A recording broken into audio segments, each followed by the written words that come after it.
I dislike the term environment. It sounds as if nature were something outside of man. Environment is a word used by those people who are not living with the land. For them there is a distinction between economy and ecology, and from this is born the disastrous opposition between economic growth and natural wealth. Pushkar, one of Rajasthan's most ancient dwellings. A small city centered around a holy lake, Pushkar is now famous for its annual market fair. We've come here to try and understand the spirit of this festival, a festival which is simultaneously the completion of an economic cycle and the renewal of social ties.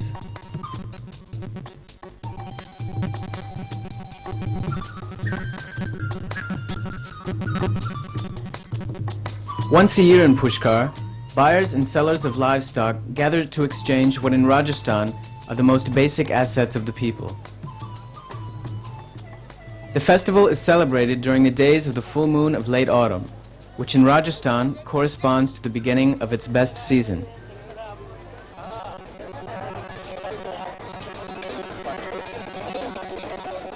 Here, autumn is the season which brings to an end the tremendous heat of summer. It's also the time which immediately follows the only annual harvest of crops.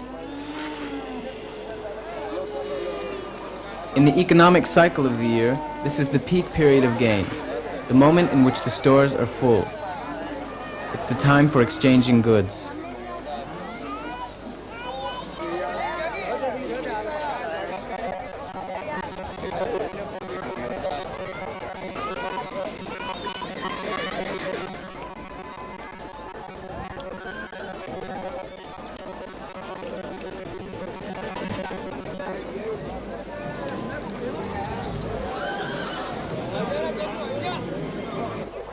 But the fair of Pushkar is not only a market.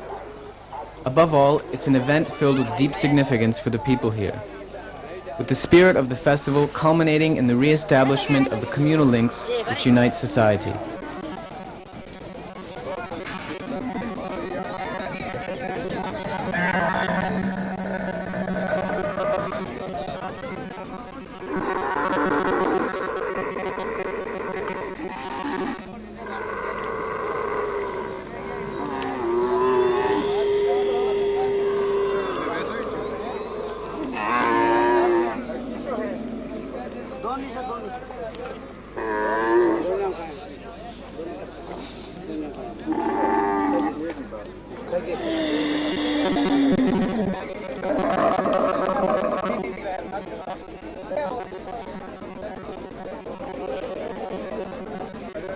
The fair of Pushkar has a soul.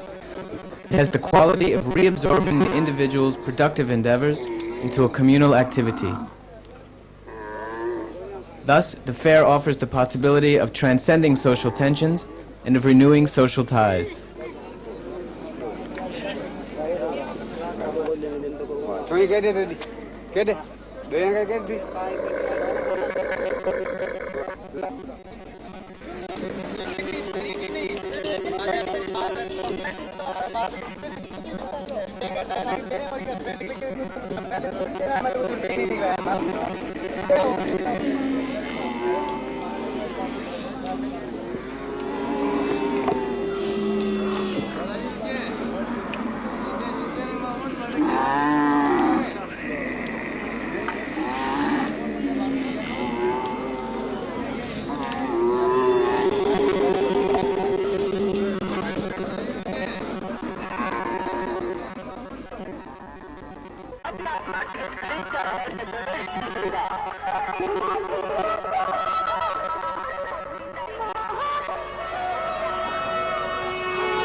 The completion of the productive cycle means no less than a feast of pure joy.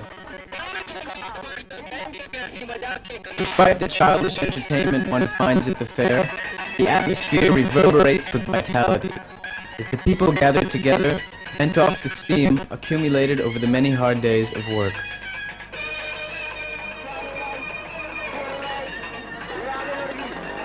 Walking through the stalls here, I saw the propaganda organized by the banks, industries, and so on. Had this been any other time of the year, the stands would have been an intrusive presence in the peace of the sacred city. But in the atmosphere of the festival, they merged well together. After all, what is the urban commercial spirit other than an effort to create a permanent fair? But is it not this effort which destroys the true spirit of the festivals in urban life?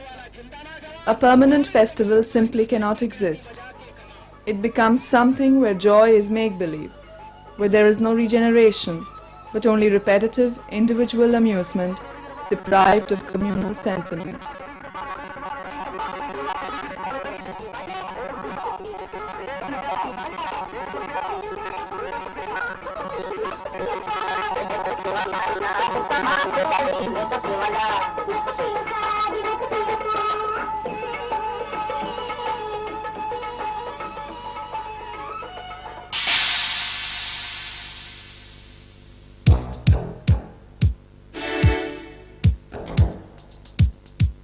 The Pushkar Fair has now become a major tourist attraction. What is it about the fair that Westerners like so much? There is something in traditional festivals which attracts these people. When culture and market come together, the tourists, habituated to a society rich in goods, feel at home, and through the festival can merge with the atmosphere of the place. But somehow, the tourists of Pushkar, who come either from the faraway west or from a nearby Indian metropolis, are not able to participate in the spirit of the festival. Their movements are clumsy. They remain outside of the celebrating community because they are unable to comprehend that spirit. They only seem able to make purchases or to take photographs. This points to a difference between traditional and modern cultures, being that the latter tends to gather things externally, while the former searches to maintain, within social life, its religious values.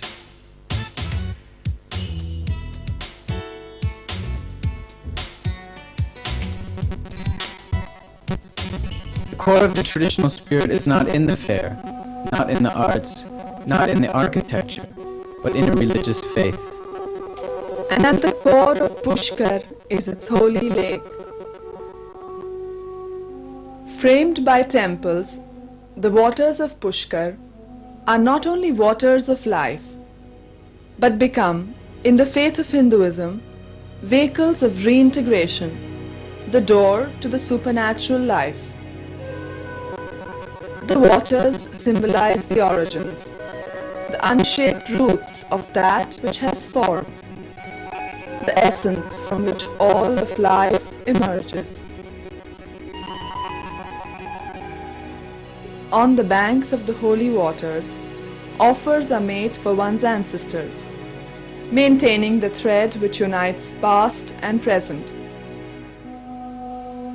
The lake becomes a place of prayer, a symbol of the infinite, a mystic receptacle.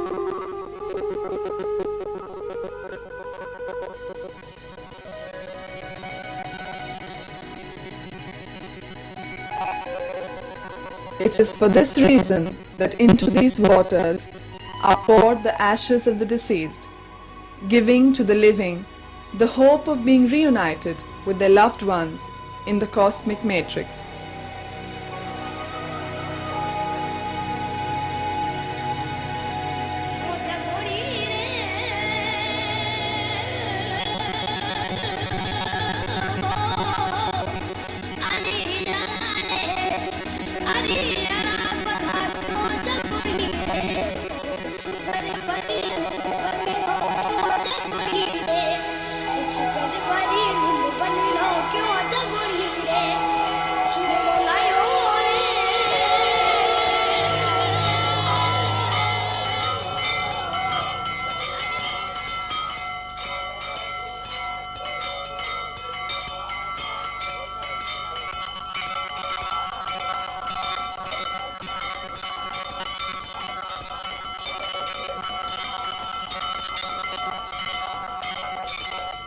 And this is the Hindu sense of religion, a recognition of a metaphysical source of nature seen as a multiformed expression of a divine unity. And man is pulled between his desire of affirming his individuality and the call towards the transpersonal identity of his spirit. He finds in the ritual offerings a way of recognizing his belonging to a divine nature.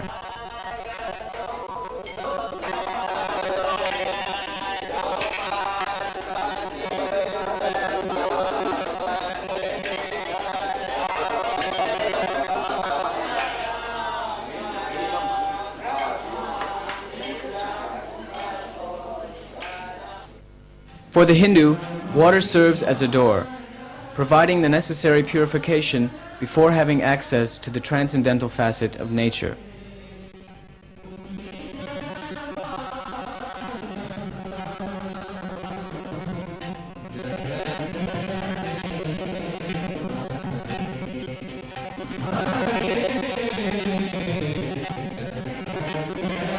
And it is for this reason that the wells for ablutions are situated in front of the temple, to purify one before entering the edifice which represents the cosmic corpus of God.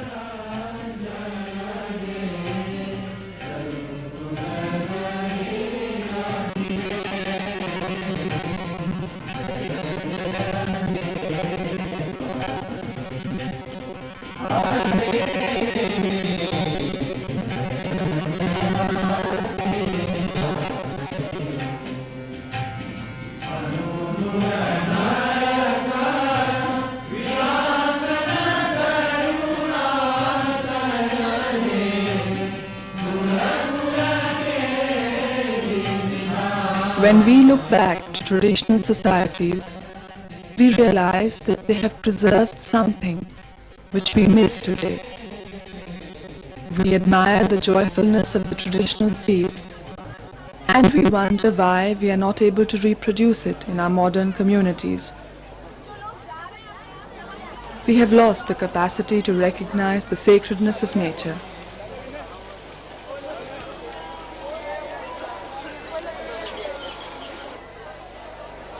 And so we need to learn from those communities which still preserve at the core of their culture the concept of the transcendence of life.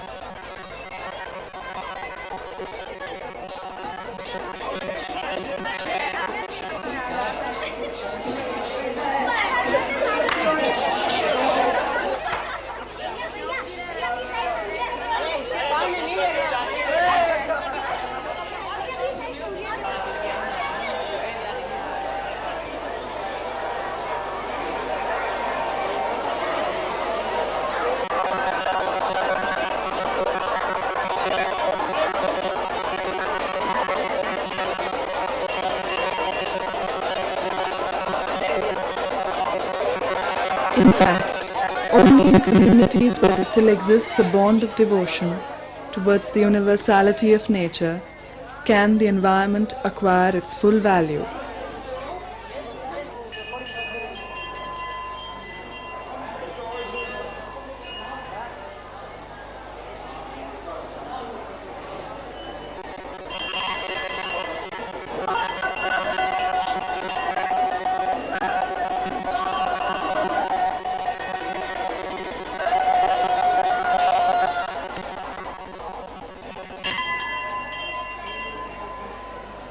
It's true that modern culture is losing on its way something important. The speed of economic growth is making man lose that which from the beginning of history he considered as his greatest asset: religion, the capacity to pray, the possibility of linking his soul with the soul of nature.